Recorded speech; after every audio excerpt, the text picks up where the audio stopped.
Hello, this is Retroburn, and this is part 2 of our Let's Play Battletech. So in this episode, we are going to cover the tutorial part of the campaign. And then after, I'm going to cut the video, and then we'll proceed with the first mission, the first scenario on the third episode of this series. If you like this video, guys, please like and or subscribe to go a long way to supporting this one. But let's skip this one. We've already finished watching this cutscene. Coronation Day, Orano's Summer Palace, 8:53 local time. Still can't seem to pronounce that word right. Local. Jumping on an enemy is highly effective, but will result in damage to the attacker's legs and a chance to... what's that, fall? So that move in the board game, the pen and paper version of this game is called Death from Above, if memory serves. But don't quote me on that, but I'm fairly sure that the name is Death from Above. Anyway, let's begin this mission. Here we go. Command interface initiated. Sorry about that. Bang my wine bottle on the microphone boom arm. So I hope that wasn't too jarring. Okay, so move the mouse to the edge of the screen or use WASD to move the camera. Let's do that. Go. So at 47 frames per second, this isn't too optimized as I would have liked it to be. Unlike id Software's Doom, where I get a solid 58 to 60 frames per second. Okay, so Captain of the Guard Raju Mastiff Montgomery says, "Okay, Retroburn, I had the Espinosa refit yards rush the repairs on your Blackjack. Looks like it's all in one piece, but we should run some diagnostics on it, just to be sure.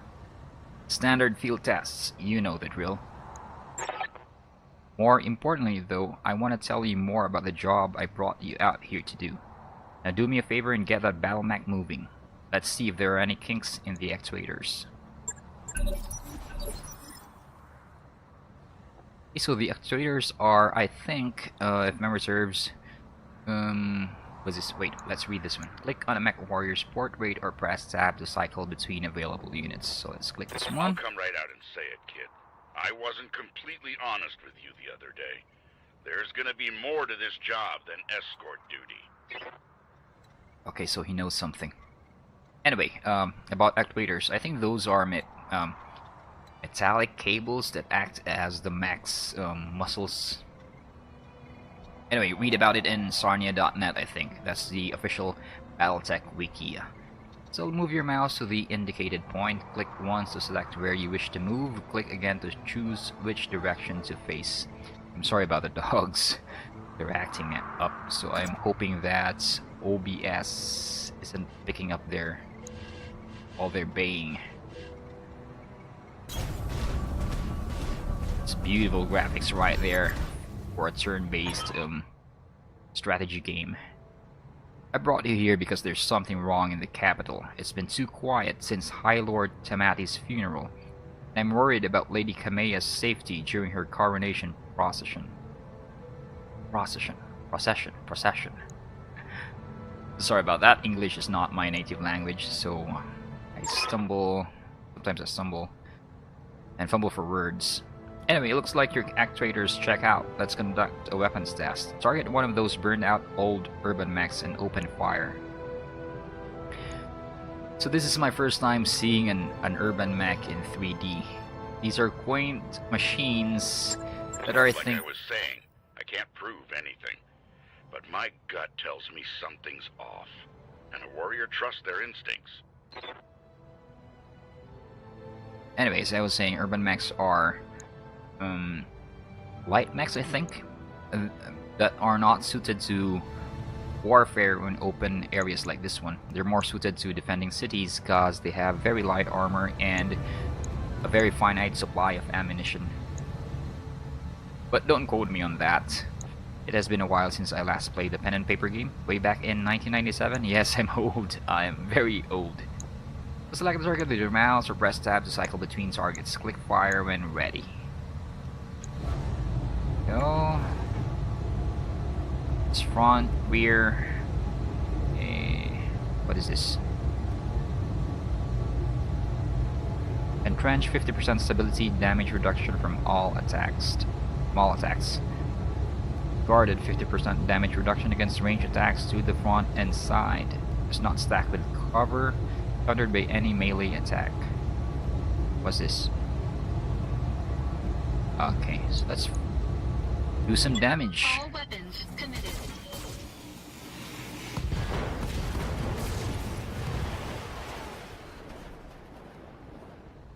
Enemy mech destroyed. What are all those abbreviations? I think RT means right source.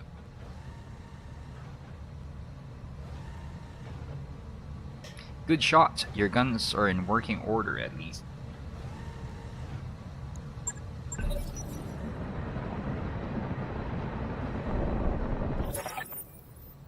I've been training Lady Arano since she was 14 years old. She can be naive at times and proud, but I have no doubt that she'll be a just and effective ruler. It's on us to see her safely toward the city. I'll rest easier once she's in the capital, with her cousin Victoria by her side. Lady Victoria, well, she's only been training under me for a single season, but she's already shaped herself into one of the strongest mech warriors I've ever seen. Reminds me a lot of you, truth be told.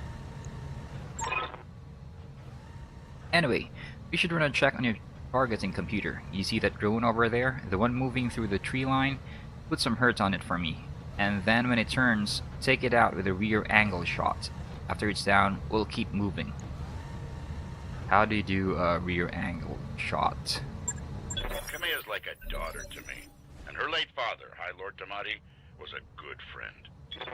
This reminds me so much of XCOM. But then again, it's turn-based strategy game, so that comes as a no surprise. Click on this, and then click on that.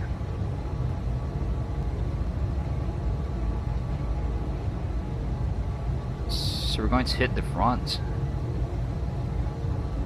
So the game adjusts which side of the target we're gonna hit depending on your position, methinks. So you can't do you can choose what to hit. So it says, I think this is, we're going to hit the front side judging by these red indicators, by these two red bars right here. So yeah, let's fire on that one.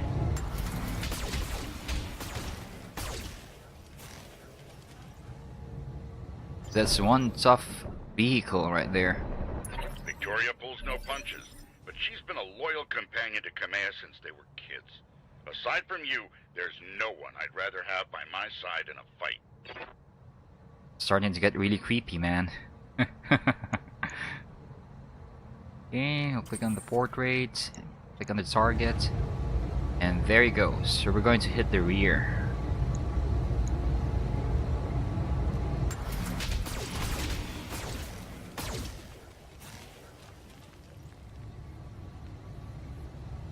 Enemy unit destroyed. Nice shot. Now I don't know how familiar you are with Oregon politics, but the Reach was badly shaken by High Lord Tamati's death. It needs a smooth transfer of power, and Kameya belongs on the Cormoran throne. Go ahead and fire up your jump jets, kid. I want to see you descend the cliff face. Aim for that patch of ground there, near the edge of the lake. So I suppose that... Okay, so the game has already picked the jump option already for us. Execute a jump move, gaining evasive charges based on distance, +2 difficulty to hit this unit with range attacks per evasive charge. You may also use jump to initiate a death from above attack on nearby enemies. So I think outside the tutorial you get to choose which movement you get to do, but here it's locked to just this one, jump. Jump. But outside the tutorial, I think we can choose among all these by pressing the indicated hotkey. Like for example, jump is number 4, obviously. So we'll do this jump right here. It's a short one. And then I'm passing all the targets with this farming arc right here. Let's do this jump. Jump jets. Enemy detected. Whoa. Yeah, I was afraid of that. Jump jets build a lot of heat, and that was more than your engine could handle. Head on into that water. We need to get you cooled off. So I'm just wondering if outside the tutorial, if the game would indicate how much heat we would be accumulating if we made a certain jump. So I'm hoping that the game will be clear on that one.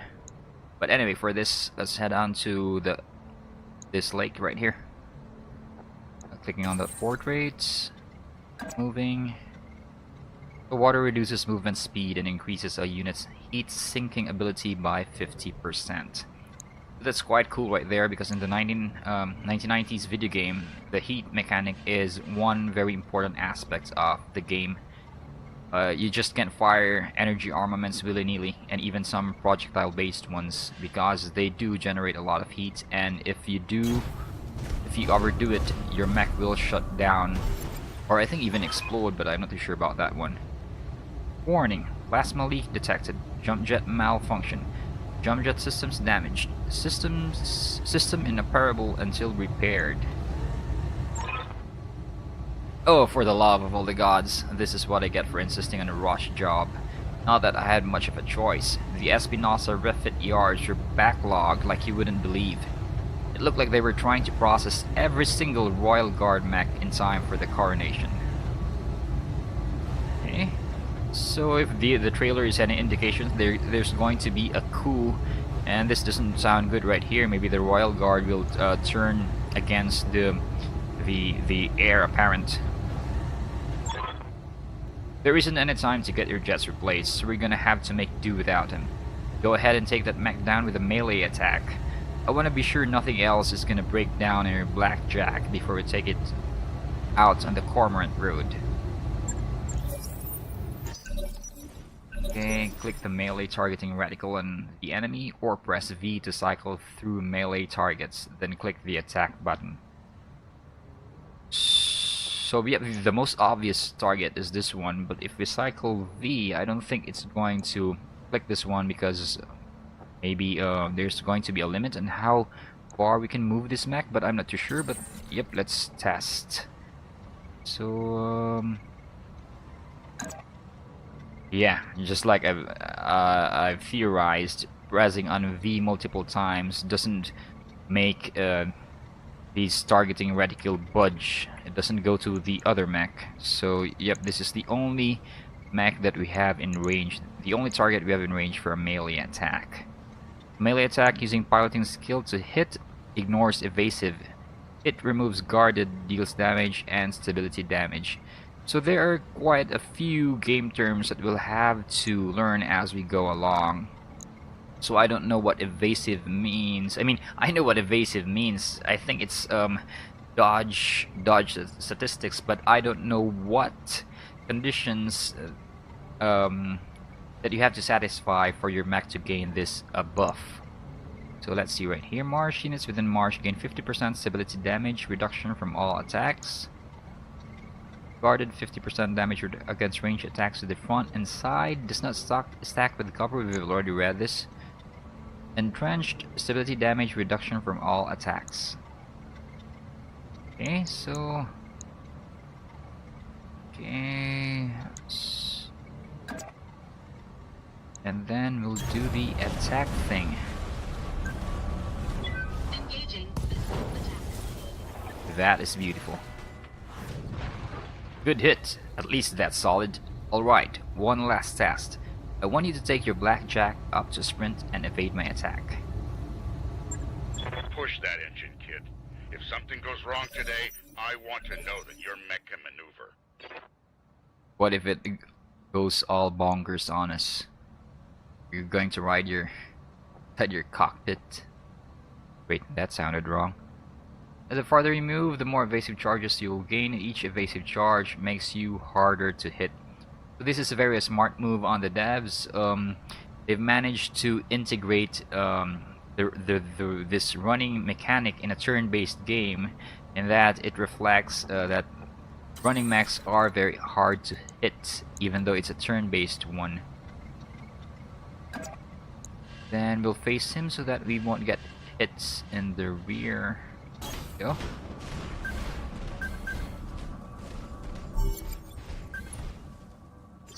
So we've gained the evasive buff.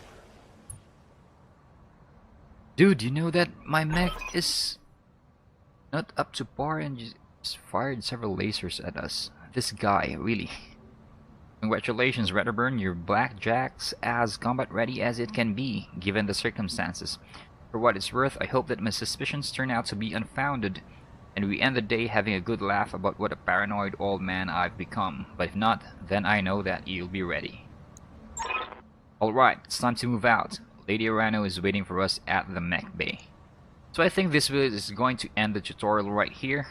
So I'm going to cut this video as soon as we can save. But I don't think we can save right here because this is the tutorial level. And like I've said, I've already recorded this the first time, but OBS conked out on me. So I know that we can save in the tutorial level. We'll just have to go An and... impressive display, Sir Raju. Of course, this mech warrior was a student of yours. I'd expect them to know their way around a cockpit. Enough with the praises already. Return to Mastiff.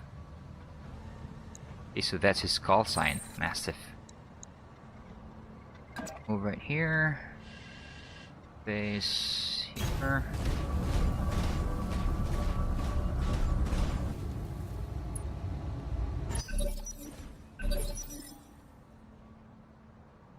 That ends the tutorial, right? If memory serves. What now? Okay. So that was my limit, so we didn't get to the indicated waypoint. Go. Redderburn, allow me to introduce Kamea Arano, the soon-to-be High Lady of the Oregon Coalition. Is Lady Victoria on this channel? For the time being, my father has summoned me to the Picton docks. I have a fleet inspection and a tour of the family refit yards to preside over before the coronation. Behold the responsibilities of a noble daughter, a fount of tedium that never runs dry. That's a good one. I know the feeling, cousin. By this time tomorrow, I'll be responsible for the entire reach. Give my best to your father, and don't be late for the tourney. The gambling dens are already taking bets on how long it'll take me to cripple that customized monstrosity you pilot. Hahaha. Bold words, cousin, but the only victory they'll be celebrating is mine. He may be ascending to the throne today, but my Kaga is more than a match for the family heirloom that you call a Battletech. And in the arena, I reign supreme. We'll see, cousin, we'll see.